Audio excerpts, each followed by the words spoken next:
ungkapan yang jelas dan provokatif dari Mas Aryagana. Di DPR yang baik ada, yang baik Masih dan memikirkan juga. masih memikirkan ada. rakyat ada. Tapi lebih banyak lagi yang kurang baik, kurang Orientasinya memikirkan. gaya hidup. Orientasinya gaya hidup. Jadi di mana Anda akan memasukkan diri dalam formula itu? Jadi saya membayangkan kalau dengan referensi hari ini saya di DPR, memang yang pertama adalah pola hidup yang sederhana ini menjadi penting untuk menjadi politisi ini. Pola hidup sederhana ini penting. Asketis, pola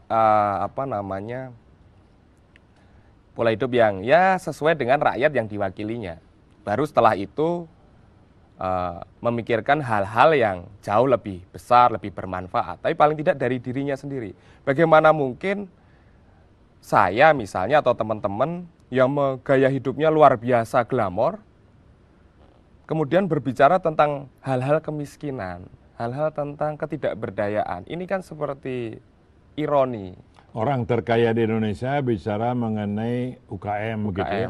Ironi, betul.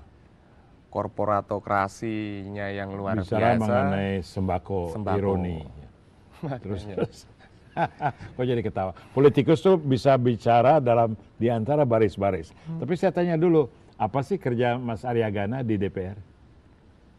Kalau secara resmi sebagai staf ahli wakil ketua DPR RI bidang Kesra.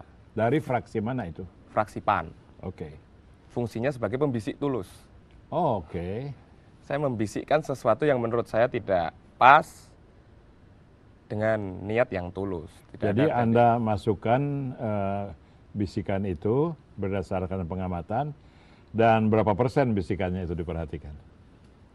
Ya, beberapa hal terkait perangkat desa, terkait RUU perguruan tinggi, yang sangat dekat dengan dunia saya memberikan masukan dan cukup dijadikan referensi untuk atasan saya. Kembali pada tadi ungkapan bagus bahwa di DPR yang baik sedikit, yang tidak baik banyak, tapi DPR itu kan diatur oleh partai-partai. Ya. Nah, yang banyak itu juga menguasai partai. Ya. Jadi kalau Anda masuk ke DPR, apakah Anda siap untuk melawan partai di mana Anda berada gitu? Kan nggak bisa sendirian.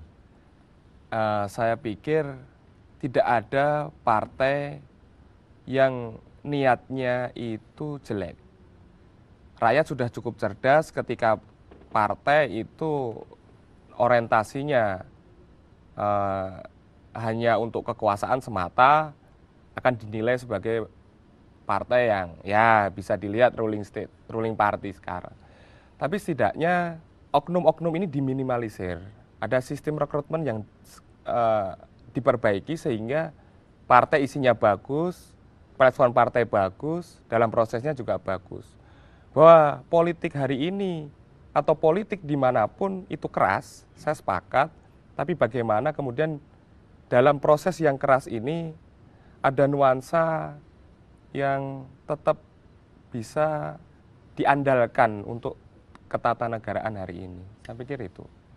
Kalau kita ingin memberi manfaat dari acara ini juga memang harus ada beberapa saran, pendapat untuk pemuda yang lain gitu ya. Nah kan kalau mau masuk politik dengan serius itu memang harus memilih partai. Apa Anda bisa berikan saran pada pemuda yang lain bagaimana memilih partai berdasarkan pengalaman Anda? Mengapa Anda sampai pada pilihan Anda dan orang lain bagaimana? Saya pikir tidak hanya partai, juga hidup seseorang itu diawali dari niat. Saya lihat niat partai dari sekian banyak di Indonesia, satu persatu saya pilih apa yang niatnya memang benar-benar punya orientasi untuk menyelamatkan Indonesia.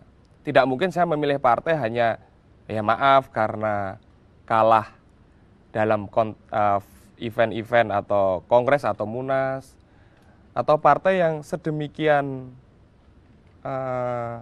Jadi ada partai yang bentuk karena itu orang-orang yang kalah dalam konvensi atau munas? Kan banyak. Oh, oke. PW juga tahu. Saya tahu.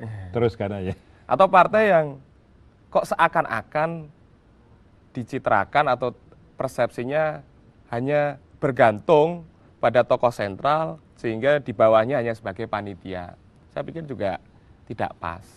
Kalau pemuda ingin milih partai dan tidak ada yang cocok, apa wajar nggak kalau mereka mengharapkan adanya partai baru? Oh itu tentu. Penting itu jawabannya yang tentu itu. Jadi kita break dulu untuk nanti mengeksplor secara lebih dalam persetujuannya itu. Arya Gana, staf ahli, wakil ketua DPR dari fraksi PAN, sarjana ekonomi, magister, dan kawan saya. Terima kasih. Terima kasih. Kembali lagi setelah break ya.